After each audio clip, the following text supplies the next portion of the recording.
Hey folks, and welcome to Project Dreammaker, and I'm really happy today to have Amberlys Grant with us. She is a personal financial guru. She does financial talks on Facebook. She runs a financial literacy group. Amberlys, welcome to the show. It's good to have you. Thank you. I'm so happy to be here and chatting with you. Now we always in this show, this is about people starting out or starting over. That's what it's for. So let's tell me a little bit about your life growing up and how that has shaped what you do now. Yeah. Originally, I'm from the United States. I actually live back in the United States, but that's a long story to how I got here again. I was born in Los Angeles and then grew up in Ottawa, Canada. Both my parents are entrepreneurs. My father owns an art studio and teaches people how to paint, and he's always said he's never worked a day in his life. And my mother did caregiving and tutored kids. I know that this is an entrepreneurship podcast, or in that vein. And one of the things that when I was thinking about doing this, I was thinking, what has shaped me to become an entrepreneur? And there's a couple things that have come up in my life. Obviously, moving countries, I very much identify with the idea of a third culture child. It means I'm adventurous, I'm open to new opportunities, I can adapt well to a society or place or people, kind of chameleon-like. And I find that that's really important as an entrepreneur because you wear so many hats. You need to be able to identify needs and wants and then adapt really quickly. So that's been something from moving from the United States to Canada and starting a new life there that definitely has shaped who I am today. Something else that I found, I hadn't thought about this in years until I talked to you in our pre-interview, and I had totally forgotten that I spent my first year at school in a wheelchair. So I had surgery on my feet when I was quite young, and I was that odd kid in school who had to have someone pick them up, a wheelchair to the bus, get on the bus, and then someone pick me up with a wheelchair off the bus. And this was grade 1 for me. And I think part of that has created this identity that I'm a bit different maybe than others, and that's okay. Where some people are trying to conform all the time, I actually have problems sometimes where I question too much, or I'm not sure if I agree with the way that society goes, or customs and norms. And that was the first thing that came to my mind. All of a sudden I was like, oh yeah, wheelchair. Well, I think that I know this is true for artists. This is true when I decided when I was in my early 20s, yeah, I want to be a writer, right? I want to be a novelist. And then, becoming an entrepreneur, same thing, is that you're always swimming upstream a little bit, right? I think if you don't have that as an entrepreneur or an artist, you have to realize you're sort of going against the grain. Yes. For people like who don't know this, so Ottawa is a big time government town, right? Like that's the best job. Most people are happy. I lived there for 10 years. They're just very happy, to get that job, right? Correct. But for you took a different path. And I had another guest on the show, Marcus Kasnich, who just decided to move to Los Angeles. And listen, to me, that's unbelievable. Quick story, and I've told this before, but I'm 34 years old and I have a fine job in Ottawa and I'm working as a writer, but I decided I'm going to go back to school. So I moved to Toronto for grad school, and I end up in this house with 9 other people, and I think, oh my gosh, I've made this unbelievable thing, like this commitment, right? And I've moved 4 hours in the same damn province, and I get there, and I have it's 9 people from all different countries who are all students who moved countries, and right. I thought I was making this huge move, right? As a born and native Canadian, I moved 4 hours, and these people are coming. They barely speak English, or they only speak it as a second language. It was an unbelievable experience. But that experience of swimming upstream. So now you're in high school, and you're like, I don't want this. I want to do something else. So tell me how you got to Los Angeles. Great question. So When I was in high school, I had a lot of responsibilities. I had a lot of family life problems, some abuse and other things that I just didn't really want to deal with anymore. And responsibilities kind of put on my shoulders for a long time that I really wanted to escape, but I didn't know how to. Until two things happened.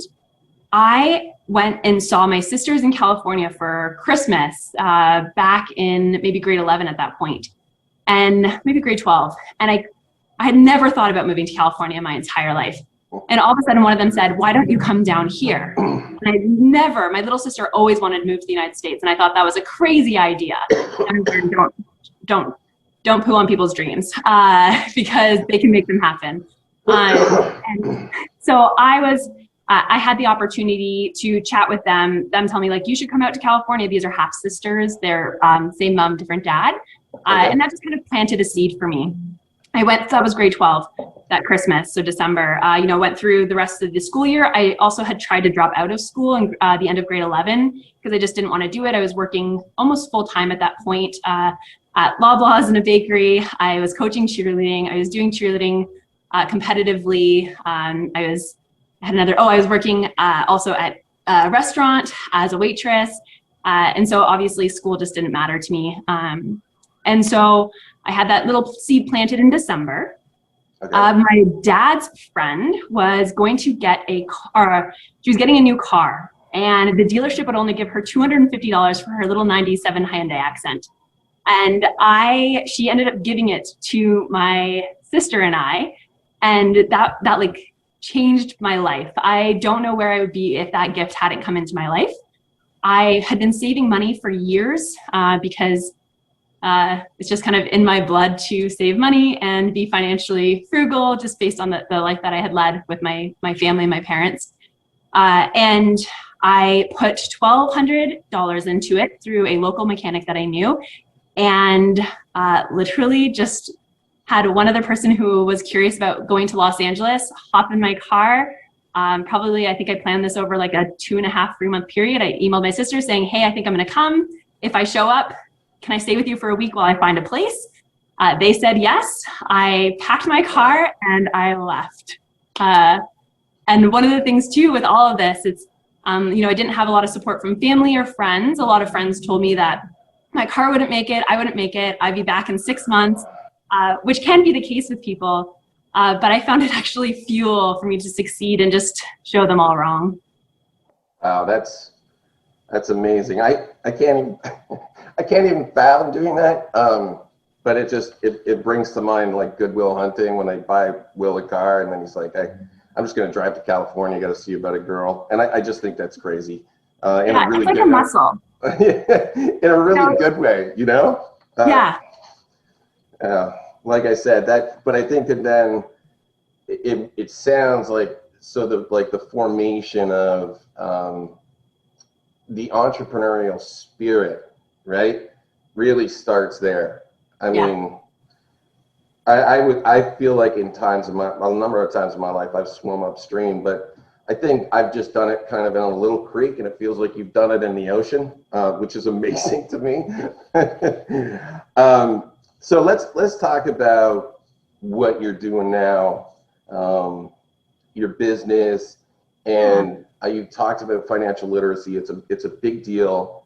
I wish I had known you when I was a little bit younger, and a starving artist. But tell us how what your business is and what you're doing right now. Yeah, I've got 3 folds to my business right now. So one is free content and information for people. I think it's so important for people to have access to financial literacy. So topics such as, how to prep for buying a house, meaning, how to get your credit score to the point that banks will lend to you, how to have a high yield savings account. So where should you keep your money if you're trying to save for anything in your life?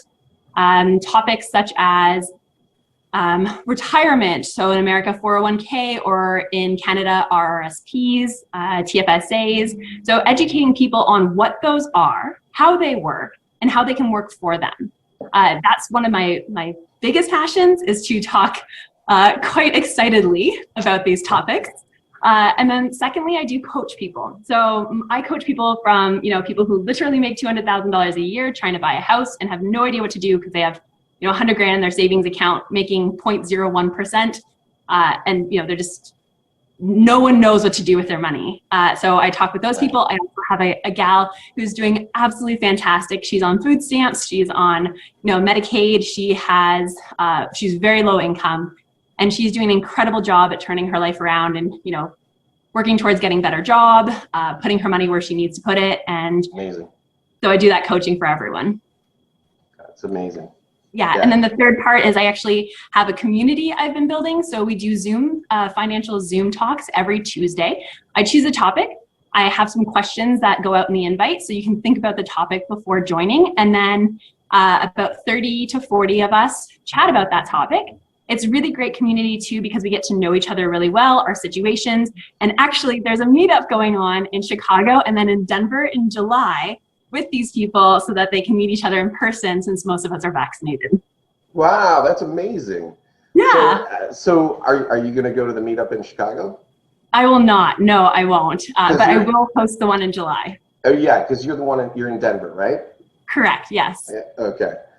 All right. So now, when we talk about, one of the things that I know as a young writer that I experienced was, what was the big struggle? And as for an artist, sometimes the struggle is, well, one, you're going to be bad for a while till you get good. And the other is just the rejection, right? Like dealing with that. In terms of for you and growing this business and the financial literacy work that you do, what's been the biggest struggle for you? Yeah, one of my biggest struggles, which I think a lot of young entrepreneurs, and by young, I mean young in your business, not necessarily young in age, struggle with is charging for my services. Thank you for that. You're welcome. The white is a very apparent. So right. Okay. I'm a natural light. You can see mine too. Yeah, I say charging for my services. I actually have to put a proposal out to a startup right now who wants my knowledge and expertise in regards to, they just got like $1 million in funding. What should they do? How do they run their business? What does their finance and accounting look like? And so they want me to come help them figure this out. And I need to put a proposal together on what to charge, what's my hourly rate or a flat rate or percentage of the company. And I find that such a difficult conversation. In my day job, no problem negotiating my skill set and what I can do. But on the side hustle that I've been working on since I was 15 years old, because I've been reading finance books and understanding it and doing very well for myself with the very limited funds I've had, I can't seem to charge people to help them. Well, yeah, that I can relate to that. And again, my last guest, Marcus Gassenich, talked about, he's a life coach, and he said, he said the biggest thing was for him, the struggle was, it's a commodity. In his world, it's consciousness, right? Like that's a commodity. Mm-hmm. He said, but creating that structure of how much do I charge for this? How much is that worth? When I put out my writing course last year, how to write in 90 minutes, I didn't know, like that was a huge thing for me, because I've been doing this for free for everyone forever, right? Like I teachers, acquaintances, and I talk about this in my course, they would just send me, like they would ask me, can you write this speech for me? Or can you do this eulogy? Or can you, help me with this? And so I just used to do it for free. And now I've been working as a professional editor for a number of years, but in terms of the course, I was like, wow, I don't know how the pricing it, right? Like, mm-hmm. I think, and it's important that we talk about this, because I think for young entrepreneurs, if you don't value what you do, nobody else is going to value it either, right? Yes. So I totally agree with that. And I find it's really hard with family and friends as well. I have friends who come to me all the time for financial advice. I've had 3 friends buy a house, and I was able to walk them through the process, the contracts, things of that nature. And not that I would want to be paid for it, but truthfully, my time is valuable. And so when I say that, I'm like, no, Amberly, you should get paid. But I have a hard time drawing that line. And so I think that there is something in me now that's like, okay, even if it's $20, right, I have to charge something so that I start feeling comfortable with having that conversation, again, especially with family and friends. And then from there, I can probably charge more what I'm actually worth and, what my services and time is worth. Right. Yeah. No, excuse me. I feel the same way. And you always hope that people aren't going to try to take advantage of your skill set. But again, that was, I mean, in everything that I've learned from the people that I've walked through with the entrepreneur, again, if we don't value, what we're doing, nobody else is going to either. The early lesson for me with this, Amberly, was when I was writing and I had no success yet. I didn't have any books out. And the writing advice was always show the other people that when you say, I can't go out tonight because I have to write, if you show them that it's important to you, then they will start to respect your time, and they'll be like, oh no, Steven's he's got to write. Why isn't he out with us? Oh, he's writing. Right. Oh yeah, is he working on another book? And so it's kind of in the same vein, right? Totally. I completely agree with that. Yeah, so even in my experience, right, I have friends who, a friend of mine started her own marketing business, and I've actually have got her services now. And I didn't even scoff at what she wanted to charge me. I literally was like, cool, I'll write the check, send it out to you, no problem. And so I find it's interesting that I don't have a problem valuing other people's time, but valuing my own or asking others to value my own is a problem, even though I have clear examples that people will pay for it. Right.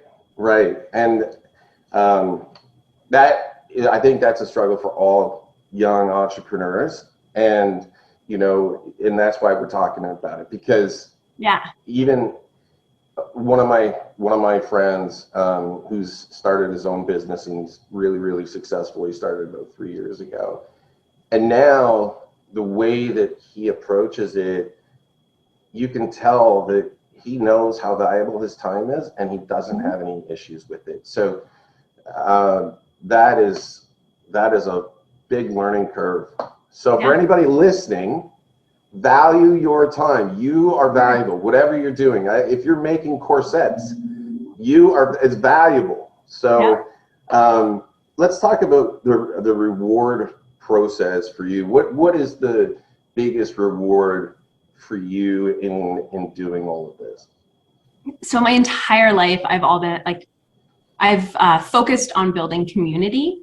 It's one of my absolute favorite things to do is to get people of like-minded interests or ideas together to coordinate or collaborate or just honestly support each other. And especially with these conversations now about mental health, finding your tribe is really important. And so one of my most favorite things is my Tuesday night Zoom, when I get to get online with 30 to 50 people. Like we have about 50 people who join every couple weeks to about a 30 people attendance. So people come in and out as they can with their schedule, and talking with them, now meeting up in person. That would have never happened had I not actually taken a leap of faith and tried something new that I really wanted to do for years, and then created a community around it. So I'd say that building community, seeing things in people's lives change, it doesn't even matter to me if people really do save that money, but there's seeds that get planted in everyone's mind. So right. As they're listening to a video, they might come back to it a year from now. And I've had that where people are like, oh, I saw your high yield savings account video and I didn't do anything about it then, but 6 months later, I finally opened it. And I've had literally 5 people do that. And it's really exciting for me for them to make small little changes to their life. Well, I think, the understanding that learning isn't linear and the jumps that we make are, it doesn't work that way, right? It's one lily pad to the next. And so this kind of idea, it's the wrong idea that we teach in schools, is that we learn this, and then we're here, right? But the life lessons aren't like that. We learn this and then that didn't work. Maybe that didn't work. Oh, remember this? Yes. And so it's absolutely non-linear. And I think it's important for young entrepreneurs to understand that you're, and artists too, that you're not going to, you're not climbing up a ladder, right? Yeah. You're jumping from one, as I said, jumping from one lily pad to the next. And that's the best analogy that I've seen used. Let's talk about advice. If I said, Amberly, there's somebody out there that wants to do what you do, and on the show I always say this: you can make it as specific as you want, like to your job, or as a young entrepreneur or an artist. What would your advice be to them? Yeah, I have a couple pieces of advice that I keep in the back of my mind every single day and every week. One, I've never seen this movie, but I love this quote from this movie called We Bought a Zoo. And it's this idea that you only need 20 seconds of courage. And what that means is it takes 20 seconds to approach that person, put that video online and press record, send the email out to your employer. Whatever it is you need to do, it takes 20 seconds of courage to do it. And that to me has really guided me in taking leaps of faith. The other thing that I find really important is, who do you want to be in 5 years? So if you think that the life that you're living right now is something that you don't necessarily enjoy, or you think you can do more, who do you want to be in 5 years? And start taking small steps to become that person. And then the last thing, just do it. Like, everything I've done in my life is just a quick yes. All right, let's just do this. Yes, figure it out. And then, build the parachute on the way down. Yeah, the Nike. I have seen that movie, by the way. It's a Matt Damon movie. Correct. It's pretty cute. I heard that quote, but I didn't know it was from that movie. And so, but the concept of like is basically overcoming your fears. Like, is that me? Oh. No, sorry, my roommate just dropped something down the stairs. I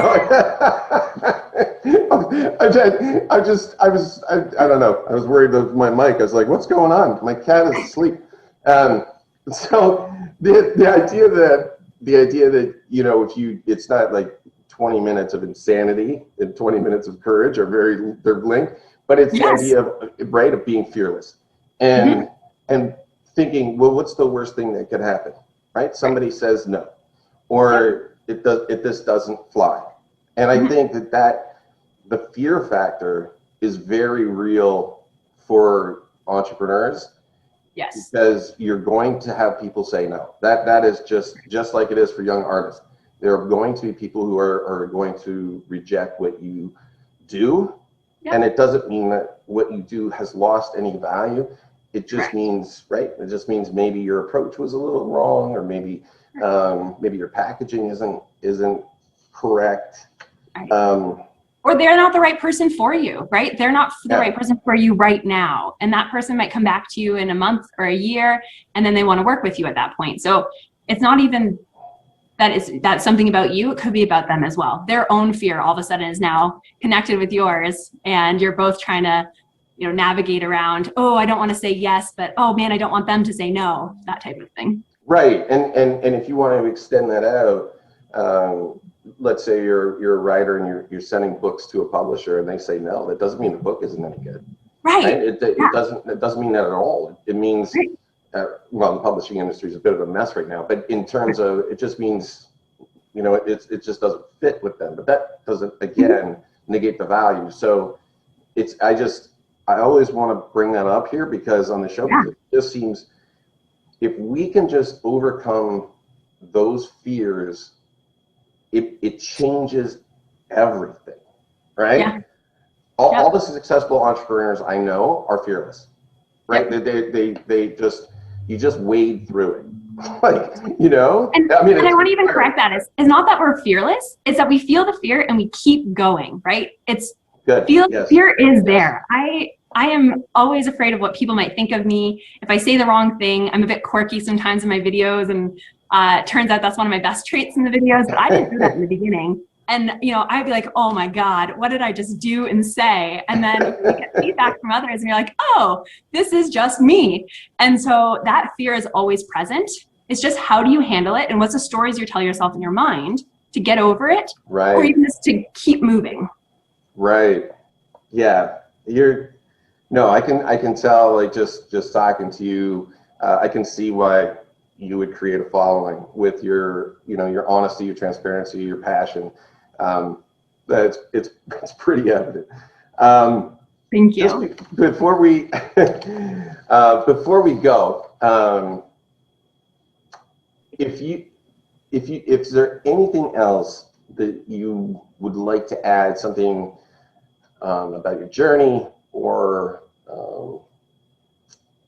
some advice that you would give, or something else about where you're going, or where something that you think might help some of our listeners.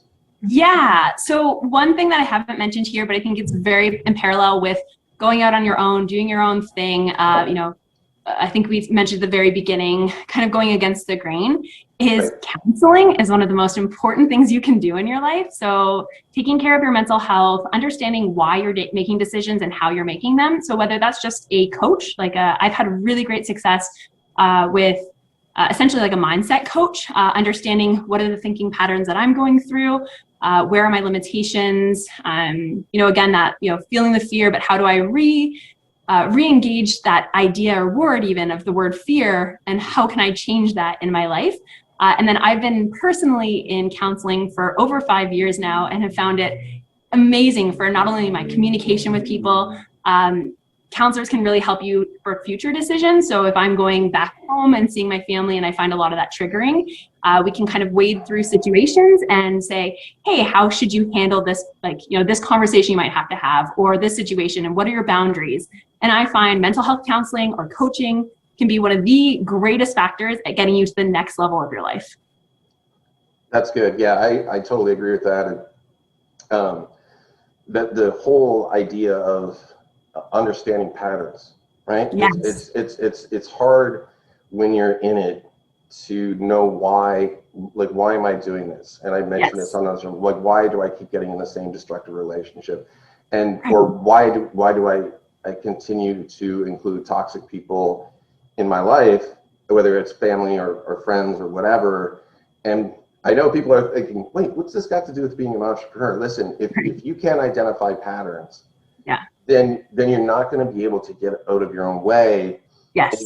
Right? And so if you can't get out of your own way, if you can't step back, and the analogy I would use, Amberly, is in my writing course, and I talk about this, is the one thing that writers need to understand is that your first draft is your first draft. It is not your best draft. And but you lose sight of a piece when you're in it and when you write it. So you need to step back. Even I tell this to people, even if you're writing a blog, which is the most casual form of writing, you should wait a day or two, go back to it, and you'll find all the mistakes because you have a fresh set of eyes. That's essentially what counseling is, right? So when I write a novel, I will put it aside for a full month. And then when I come back to it, now I see things. And to me, that's what counseling is, right? It's a fresh set of eyes on a life that you're in. And right? Yeah, I totally wise agree. Words. Yes. I totally agree. Yeah, I'm in there with you. Yeah. All right. Well, anyway, listen, this has been terrific. I'm so happy that you came on the show, and I know people are going to get a ton out of this. Let me ask you, how can people find Amberly Grant? How do they find you? And we're going to put links below, but where would you like them to find you? In the links below, you're going to get access to my new business Facebook account. So that one is going to have free content for you. So feel free to browse my videos and see my really weird, quirky wave. That's going to have anything, again, from real estate, high yield savings account, how to save money for a vacation, how to use your credit card points for a vacation. So we'll have a bunch of videos there. If you would like to join my Zoom group, feel free to contact me there with your email address. And as we get room into the group, I will add you. And then eventually courses will be launched, but that will be in 2022. That's amazing. No, I'm looking forward to that. And so we'll put, like I said, we'll put the links below, and everybody should be, listen, and I have an email list, and I do a whole, I give away a ton of free content on writing, and in one of them I talk about being a starving artist. I chose to work as a youth worker because I wanted time to write, right? Because it's a good job, but it's a job that at the end of the day you leave. It's not like teaching where you're going home and marking and stuff, right? But there were a lot of times, and like I'm talking about in my 30s, when I would look at my bank account and there'd be a couple $100 in there, and I'd be like, how am I making it to my next paycheck? Right? Yeah. Paycheck to paycheck. Yeah. So I'm saying that because for anybody listening, you probably need to contact Amberly, and so she can help you with that, because I know you just moved into your new home, right? Correct. Yeah. My floors aren't even done here.